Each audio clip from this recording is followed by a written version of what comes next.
Movie की शुरुआत में हम देखते हैं एक राजकुमार को जो बहुत सुंदर है। उसने अपने महल को बहुत ही सुंदर सजा कर रखा हुआ है।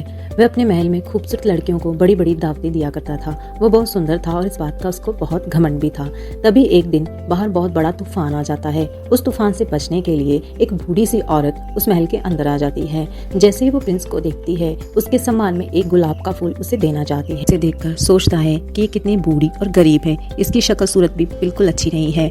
वो बूढ़ी होने के कारण शक्ल सूरत से बिल्कुल प्यारी नहीं थी और इस बात की वजह से वो राजकुमार उसका मजाक भी उड़ाता है और उसकी बेइज्जती करते हुए वो फूल को फेंक देता है। बूढ़ी औरत उस राजकुमार को बहुत समझाती है। वो कहती है कि खूबसूरती शक्ल सूरत से नहीं बल्कि मन से होती है, लेकिन राजकुमार को उसकी बातों का कोई भी असर नहीं होता। अचानक से वह बूढ़ी महिला एक सुंदर महिला में बदल जाती है। दरअसल वो कोई बूढ़ी औरत नहीं बल्कि एक जादूगरनी थी जो कि प्रिंस को आजमाने आई थी। वो जान चुकी थी कि उस राजकुमार के दिल में प्यार नाम की तो कोई चीज है ही। राजकुमार उसके सामने बहुत रिक्वेस्ट करता है, लेकिन जादूगरनी उसे एक बीस्ट में बदल देती है। बाकी जितने भी लोग उस पार्टी में शामिल होते हैं वो सभी बेजान चीजें बन जाते हैं। और जो फूल उस जादूगरनी ने उसे दिया था वो कोई मामूली फूल नहीं था बल्कि एक जादुई फूल था। इस तरह धीरे धीरे उस काले जादू की वजह से उस राजकुमार को सभी भूल जाते हैं। अब ये मैजिक फ्लावर धीरे धीरे से उसकी पंखुड़ियां गिर रही थी। इस मैजिक फ्लावर के पीछे एक बात थी, वो ये थी कि जब तक इसकी पंखुड़ियां गिरती रहेंगी और जब आखिरी पंखुड़ी गिरने से पहले अगर बीस्ट को किसी से प्यार हो जाता है और उसे भी बीस्ट से प्यार हो जाता है तो वो वापस से इंसान में बदल जाएगा। और एक गाँव दिखाया जाता है। ये महल के थोड़ी ही दूरी पर होता है। इस गाँव में एक प्यारी सी लड़की रहती है। उसका नाम होता है बेल। बेल अपने पिता के साथ रहती है। बेल के पिता एक डिजाइनर हैं और वो छोटी छोटी चीजें डिजाइन करते थे। बेल को किताबों से बहुत लगाव था। वो किताबें बहुत पढ़ा करती थी। उस गांव में सबसे पढ़ी लिखी लड़की वही थी। एक लड़का होता है, इसका नाम होता है गेस्टो। ये बेल के आगे पीछे घूमता रहता है। दरअसल वो बेल को पसंद करता है और उससे शादी करना चाहता था, लेकिन बेल गेस्टो से शादी नहीं करना चाहती थी कि बेल के पिताजी को एक गाँव से दूसरे गाँव जाना था। उस रास्ते में एक जंगल पड़ता था। जब बेल के पिताजी उस जंगल से गुजर रहे होते हैं तभी अचानक से उनके आगे एक बिजली आकर गिरती है, जिसकी वजह से वहाँ आग लग जाती है और वो रास्ता बंद हो जाता है। वह दूसरा रास्ता ले लेते हैं। उस रास्ते में काफी खतरनाक भेड़िए रहा करते थे। अचानक उनके पीछे भेड़िए पड़ जाते हैं जिससे अपनी जान बचाने के लिए भागते हैं। भागते एक महल में आ जाते हैं। दरअसल ये वही महल था जो बीस्ट का था। बेल के पिता अंदर आते हैं और देखते हैं कि बहुत सारी कैंडल्स जल रही हैं। वहाँ पे मेज पर बहुत सारा खाना पड़ा हुआ है, इसलिए उसे देखकर ऐसा लगता है कि यहाँ पे कई लोग रहते होंगे, लेकिन वहाँ कोई नहीं था। भूख लगी होने के कारण बेल के पिता वहीं पर खाना खाने बैठ जाते हैं। फिर वहाँ बेल के पिता के सामने कप आता है और अचानक से बातें करने लग जाता है। बेल के पिता देख के थोड़ा सा घबराते हैं और कहते हैं कि मैं तुमसे डरने वाला नहीं, और ऐसा कहकर वो बाहर भाग जाते हैं। तभी हम देखते हैं कि बेल के पिता भागकर गार्डन में आ जाते हैं जहाँ की बहुत सुंदर सुंदर गुलाब के फूल होते हैं। तभी उन्हें अपनी बेटी बेल की याद आ जाती है जिसने कि उन्हें एक गुलाब का फूल लाने के लिए कहा था। तभी वो वहाँ से एक फूल तोड़ लेते हैं और फूल तोड़ते ही वहाँ पे बीस्ट आ जाता है, यानी कि वह दरिंदा। फूल तोड़ने के जुर्म में उन्हें कैदी बना लेता है। बेल के पिता का घोड़ा वहाँ से भाग जाता है और सीधा भागकर बेल के पास जाता है। जब बेल घोड़े को अकेला देखती है और अपने पिताजी को नहीं देख पाती तब उसे बहुत चिंता होती है। वो समझ जाती है कि उसके पिता किसी मुसीबत में पड़ गए हैं। वह उसी घोड़े पर बैठकर वापस से वहीं आती है जहाँ पर उसके पिता को बंदी बनाया गया था, यानी बीस्ट के महल में। जैसे ही वो अंदर आती है वो कई बार आवाज देती है, लेकिन उसे कोई आवाज नहीं देता। जैसे ही वो अंदर जाती है उसे महसूस होता है कि उस महल में कुछ अजीब सा तो हो रहा है। ऐसे ही चलते चलते वो अपने पिता के पास पहुंच जाती है। जैसे ही वह अपने पिता को बंदी बना हुआ पाती है वो उनसे पूछती है कि ये सब क्या है। मेरे पिता उससे कहते हैं कि यह महल एक जिंदा महल है, यहाँ पे अजीबो गरीबो घटनाएं हो रही हैं। यहाँ पर एक शैतान है जिसने मुझे सिर्फ एक फूल तोड़ने की वजह से कैदी बना लिया है। तुम यहाँ से भाग जाओ इससे पहले कि वो तुम्हें भी देख ले। इससे पहले कि बेल वहाँ से जा पाती वो दरिंदा यानी कि बीस्ट वहाँ आ जाता है। बेल जैसे ही दरिंदे को देखती है वो थोड़ा सा डर जाती है, लेकिन वो उसे महसूस नहीं होने देती कि वो उससे डर रही है। वो दरिंदा था तो देखने में थोड़ा सा भयानक भी था। वह बेल से कहता है कि तुम यहाँ किस लिए आई हो। वो उससे बताती है कि जिसे कैद किया वो मेरे पिता हैं और मैं अपने पिता से मिलने आई हूँ। और इस फूल की वजह से तुमने मेरे पिता को बंदी बना लिया है, इसलिए मैं अपने पिता से मिलकर ही रहूंगी। वह बेल से कहता है कि अगर तुम अपने पिता से मिलना चाहती हो तो सोच लो, क्योंकि एक बार अगर ये बंदी खाने का दरवाजा बंद हो गया तो दोबारा ये नहीं खुलता। इसी तरह जैसे ही वो दरवाजा खोलता है बेल अपने पिता से मिलने के लिए अंदर चली जाती है और अचानक अपने पिता को बाहर धकेलकर वो गेट खुद बंद कर देती है। इस तरह दरिंदे के कहने पर, यानी कि जैसे कि बीस्ट ने कहा था कि ये दोबारा दरवाजा नहीं खुलेगा, इसलिए अब वो बेल को बाहर नहीं निकाल सकता था। इस बदले में बेल के पिता को रिहा कर देता है। जब बीस्ट वहां से चला जाता है एक कैंडल लाइट स्टैंड और एक घड़ी चलते हुए आती है, जिसे देखकर बेल थोड़ी सी घबरा जाती है कि ये चीजें आके कैसे चल रही हैं। ये भी उस शराब की वजह से होता है। कैंडल लाइट स्टैंड और घड़ी बेल की कैद खाने के दरवाजे को खोल देते हैं और उसे अपने पीछे पीछे आने के लिए कहते हैं। वो कहते हैं कि हम तुम्हें अच्छा सा कमरा देंगे और इस तरह वो बेल को ले जाते हैं। जब ये बात बीस्ट को पता चलती है तो वो उन पर बहुत गुस्सा कर बहुत डांटता भी है। लेकिन कैंडल लाइट स्टैंड और घड़ी वो दोनों से कहते हैं कि ये लड़की वही हो सकती है जो हमारे श्राप को मुक्त करने में हमारी मदद करे। तुम्हें उसके साथ प्यार से व्यवहार करना चाहिए, उसे इम्प्रेस करना चाहिए, यहाँ तक कि तुम्हें उसे खाने के लिए भी बुलाना चाहिए। लेकिन बीस्ट कहता है कि क्या तुम पागल हो, मैं एक चोर की बेटी के साथ खाना खाऊंगा, ऐसा कभी नहीं हो सकता। लेकिन वहाँ की सभी चीज़ें उसे समझाते हैं और उसे कन्विंस करने में सक्सेस हो जाते हैं। इस तरह उन सबकी बातें मानकर बीस्ट बेल के पास जाकर उसे खाने के लिए बुलाता है और उसे कहता है कि तुम्हें बाहर आकर मेरे साथ खाना खाना पड़ेगा। बेल ये बात सुनते ही बहुत गुस्सा हो जाती है। वो उसे कहती है कि पहले तुमने एक फूल चुराने के जुर्म में मेरे पिता को कैद कर लिया, उसके बाद तुमने मुझे कैद करके अब तुम मेरे साथ खाना खाना चाहते हो। वो कहती कि मैं तुम्हारे साथ खाना नहीं खाऊंगी।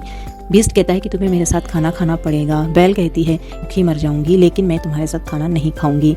तब बीस्ट को बहुत गुस्सा आ जाता है। वो उससे कहता है कि ठीक है, तुम इसी तरह भूखी मरोगी क्योंकि अब तुम्हें खाने के लिए कुछ भी नहीं मिलेगा। बेल जब बीस्ट से इस तरह की बात करती है तो वहाँ पर सभी चीज़ों को यकीन हो जाता है कि ये वही लड़की है जो हमें इस श्राप से मुक्त करवाएगी। बीस्ट उस गुलाब के फूल के पास आता है जो जादूगरनी ने उसे श्राप में दिया था। ये फूल की काफी सारी पंखुड़ियां गिर चुकी थी। अगर आखिरी पंखुड़ी भी गिर जाती है तो वो बेचारा हमेशा के लिए एक दरिंदा बनकर रह जाएगा और बाकी चीजें भी हमेशा के लिए उसी तरह बेजान चीजें बनकर रह जाएंगी। तभी मूवी आगे बढ़ती है और हम देखते हैं कि बेल के पिता अपने गाँव वापस आ जाते हैं और वहाँ आकर गाँव वालों से कहते हैं कि उनकी बेटी को एक दरिंदे ने पकड़कर कैद कर लिया है। उन्हें एक जंगल में एक महल को देखा जहाँ पर एक बीस्ट रहता है और उसी बीस्ट ने उसकी बेटी को पकड़ लिया है। वो बहुत बड़ी मुसीबत में है। सभी लोग उसका मजाक उड़ाते हैं और सभी कहते हैं कि वो कहानियां बना रहा है। लेकिन वहाँ पे जो एक गेस्टो भी होता है जो बेल के पीछे पीछे पड़ा रहता था, वो उन्हें इम्प्रेस करने के लिए उनसे कहता है कि मैं जाऊंगा तुम्हारी बेटी को बचाने। इस तरह गेस्टो अपने दोस्त और बेल के पिता के साथ उसी रास्ते पर बेल को बचाने के लिए निकल पड़ते हैं। लेकिन जिस रास्ते से बेल के पिता उस महल तक पहुंचे थे वह रास्ता उन्हें मिलता ही नहीं है। वो थोड़ा कंफ्यूज हो जाते हैं और उस बात का गेस्टो को बहुत गुस्सा आता है। वो उनसे कहते हैं कि तुम पागल हो, यहाँ पे कोई बीस्ट विस्ट नहीं रहता। यहाँ तक कि वो बेल के पिता से ये भी कह देता है कि मैं तुम्हारी बेटी से शादी करना चाहता हूँ और तुम्हारे बाद मैं उससे शादी करके रहूँगा। उसके पिता को बहुत गुस्सा आता है। वो कहता है कि गेस्टो ऐसा कभी नहीं हो सकता, मैं अपनी बेटी की शादी तुम्हारे साथ नहीं करूँगा। इस बात को सुनते ही गेस्टो बेल के पिता के ऊपर हमला कर देता है और बेल के पिता के हाथ पांव बांधकर एक पेड़ के नीचे बांध दिया जाता है। वो इलाका दरअसल भेड़ियों का था और वहीं बेल के पिता को वो मरने के लिए छोड़कर चला आता है। वहाँ पर एक औरत दिखाई जाती है। दरअसल इस औरत का नाम एकता था। कि पिता को देखती है और उसकी मदद करती है। इस तरह वो उसका इलाज करती है और उसे छुड़ाकर ले आती है। तभी हम देखते हैं कि महल में घूमते घूमते बेल अचानक उस गुलाब के फूल के पास पहुंच जाती है। उसे देख के उसे बड़ी हैरानी होती है। जैसे वो छूने लगती है पीछे से बीस्ट आ जाता है और उसे कहता है पता है तुम क्या करने वाली थी, तुम हम सबको मार देने वाली थी, चली जाओ यहाँ से। वो बहुत घबरा जाती है और उसके गुस्से के कारण वह बेचारी रोती हुई बाहर निकल आती है और अपने घोड़े पर सवार होकर वापस अपने गाँव आने लगती है। जैसे ही वापस आ रही होती है कुछ भेड़िए उसके रास्ते में आ जाते हैं और उस पर हमला करने ही वाले होते हैं। हम देखते हैं कि चारों तरफ भेड़ियों से घेर ही लेते हैं। वो थोड़ी घबरा जाती है। अचानक से एक भेड़िया उस पर हमला करने ही वाला होता है कि पीछे से बीस्ट आकर उसे बचा लेता है। भेड़ी काफी सारे होते हैं लेकिन बीस्ट बहुत ही हिम्मत के साथ मुकाबला करता है और हर एक भेड़ी को वहां से भगा लेता है। तभी बेल वहां से जाने ही वाली होती कि तभी वो देखती है भेड़ियों से मुकाबला करने की वजह से बीस्ट को बहुत ज्यादा चोट लग गई है और वो वहां गिर जाता है। उसे इस तरह अकेला नहीं छोड़ सकती थी क्योंकि उसने उसकी जान बचाई थी, उसे एक नई जिंदगी दी थी। इसलिए वो बीस्ट के पास आती है और उससे कहती है कि मैं तुम्हें बचा लूंगी पर तुम थोड़ी सी हिम्मत करो, मैं तुम्हें उठा नहीं सकती। इस तरह वो अपने घोड़े पर बैठाकर बीस्ट को वापस उसी के महल में ले आती है। इस तरह बेल वापस से उस महल में आ जाती है। अपने पिता के बदले वो वहाँ रहना स्वीकार कर लेती है। बेल की सभी चीजें ये सब देखकर बहुत खुश हो जाती हैं और उन्हें यकीन हो जाता है कि बेल ही उन्हें इस श्राप से मुक्त करवाएगी। वो बेल को खुश करने के लिए बहुत कुछ करते हैं लेकिन साथ में बेल को सारी बात नहीं बताते कि उन्हें ये श्राप कैसे मिला। वो बस इतना बताते हैं कि उस गुलाब के फूल की वजह से ही वो जिंदा है। बेल को सारी बात नहीं बताते। वो बस इतना कहते हैं कि उन पर और बीस्ट पर एक श्राप है। अगर गुलाब की आखिरी पंखुड़ी गिर गई तो वो सभी बेजान हो जाएंगे और साथ में बीस्ट भी हमेशा के लिए दरिंदा बन जाएगा। कि बीस्ट थोड़ा सा बीमार है, उसकी देखभाल कर रही है। बेल उसकी बैंडेज करती है और साथ में उसके पास बैठकर उसे एक शायरी भी सुनाती है जिससे शायरी को वो बीस्ट पूरा करता है। ये देखकर बेल को बड़ी हैरानी होती है। वो उसे कहती है कि मुझे किताबें पढ़ने का बहुत शौक है, तुम्हें ये सब कैसे पता है। तो दरअसल बीस्ट ने बहुत सारी किताबें पढ़ी थी, उसे पोइट्री की बहुत अच्छी तरह से जानकारी थी। वो बेल से कहता है कि मुझे प्यार मोहब्बत वाली चीज़ें पढ़ने में कोई इंटरेस्ट नहीं है लेकिन मैंने इतनी किताबें पढ़ी हैं कि मुझे ये सब चीज़ें पता है। बेल उससे कहती कि मुझे प्यार की कहानियाँ पढ़ने का बहुत शौक है और वह बचपन से ही किताबें पढ़ती आ रही है। वह बेल से कहता है कि तुम्हारी शक्ल देखकर ही पता चलता है कि तुम्हें इन चीज़ों में कितना इंटरेस्ट है, लेकिन अगर तुम्हें पढ़ना है तो कुछ अच्छा पढ़ो। और इस तरह वो उसे अपनी लाइब्रेरी में लेकर जाता है। जिस कमरे में वो उसे लेकर जाता है वो बहुत बड़ा कमरा होता है और वहाँ पे बहुत सारी किताबें होती हैं, जिसे देखकर बेल हैरान भी रह जाती है और बहुत ज़्यादा खुश भी होती है, क्योंकि अब उसे पढ़ने के लिए बहुत सारी किताबें जो मिलने वाली थी। वह बेल से कहता है कि तुम जितनी चाहे किताबें यहाँ पढ़ सकती हो और जितना टाइम तुम्हें चाहिए तुम यहाँ रह भी सकती हो। इस तरह हम देखते हैं कि बीस्ट और बेल दोनों एक साथ काफ़ी समय गुजारने लगते थे। बेल भी काफ़ी किताबें पढ़ के बीस्ट को सुनाती है और बीस्ट भी बेल के लिए गाना गाता है। इस तरह दोनों को एक साथ रहना बहुत अच्छा लगने लगता है और दोनों में एक अच्छी सी दोस्ती हो जाती है।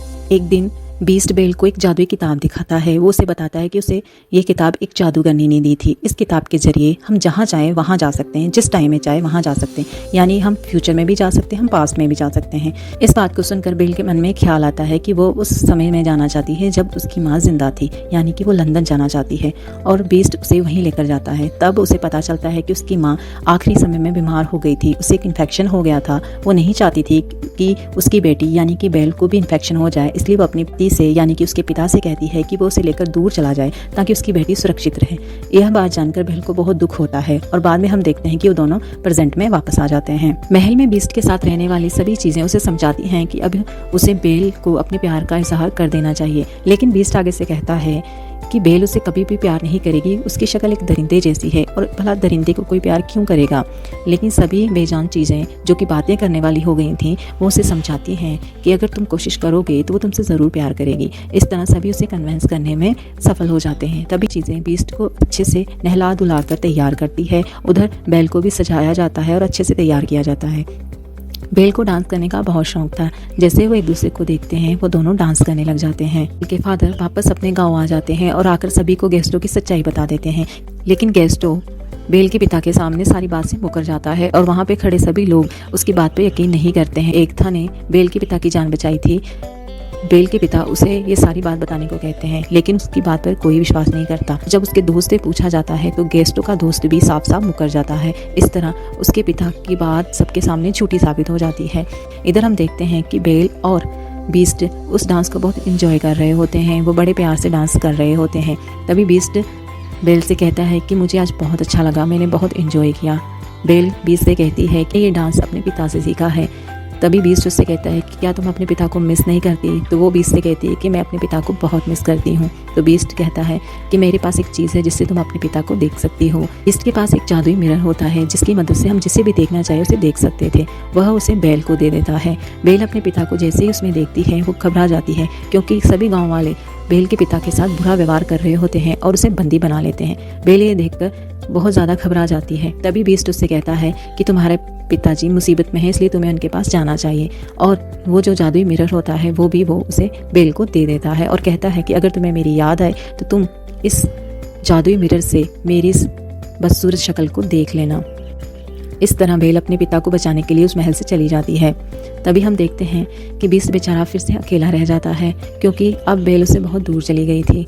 वो फिर से उदास हो जाते, सभी वापस से उदास हो जाते हैं, क्योंकि अब उन्हें विश्वास हो गया था कि अब उनका कोई भी श्राप नहीं टूटने वाला। और धीरे धीरे उस गुलाब की पंखुड़ियां भी गिरती जा रही हैं। इधर बेल वापस से अपने गाँव में आ जाती है और देखती है कि उसके पिता को बंदी बना लिया गया है और सभी उसके पिता की बात पर कोई भरोसा नहीं कर रहा। वो वहाँ आती है और सबसे कहती है कि मेरे पिताजी जो कह रहे हैं वो सच है। एक जंगल है और उसमें महल है, उस महल में एक दरिंदा रहता है, लेकिन कोई भी उसकी बात पर विश्वास नहीं करता। लेकिन तभी बेल जादुई मिरर के साथ जो कि बीस्ट ने उसे दिया था उसमें बीस्ट की शक्ल दिखाती है और बीस्ट की शक्ल उस मिरर में देख के सभी लोग डर जाते हैं। लेकिन बेल सबको समझाती है कि दरिंदा नहीं है, ना ही वो कोई बुरा आदमी है, वो किसी को नुकसान नहीं पहुंचाएगा और ना ही किसी के साथ बुरा व्यवहार करेगा। लेकिन कोई इसकी बात पर भरोसा नहीं करता। गेस्टो भी गाँव वालों को भड़का देता है, क्योंकि बेल की बातें सुनकर गेस्टो को यकीन हो जाता है कि बेल को उस बीस्ट से प्यार हो गया है।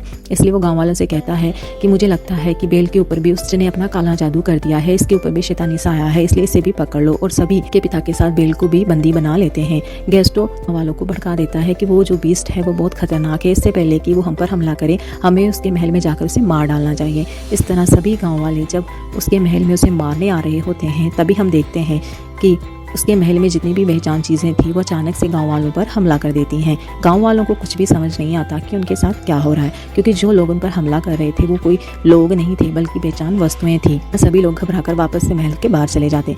इधर हम देखते हैं कि बीस्ट बहुत उदास खड़ा होता है। उसे बेल की बहुत याद आ रही होती है। गैस्टो बीस्ट के पास पहुंच जाता है और गैस्टो बीस्ट से कहता है कि तुम्हें क्या लगता है कि बेल तुमसे प्यार करती है? ऐसा बिल्कुल नहीं है, बल्कि तुम्हें मारने के लिए उसने हमें यहाँ भेजा है। ऐसे कहकर वो बीस्ट के ऊपर गोली चला देता है और गोली लगते ही बीस्ट नीचे गिर जाता है। लेकिन हम तभी देखते हैं कि वो नीचे गिरने से पहले कहीं एक चीज़ को पकड़ लेता है, जिसकी वजह से वो नीचे नहीं गिरता, वो टॉप पर ही रह जाता है।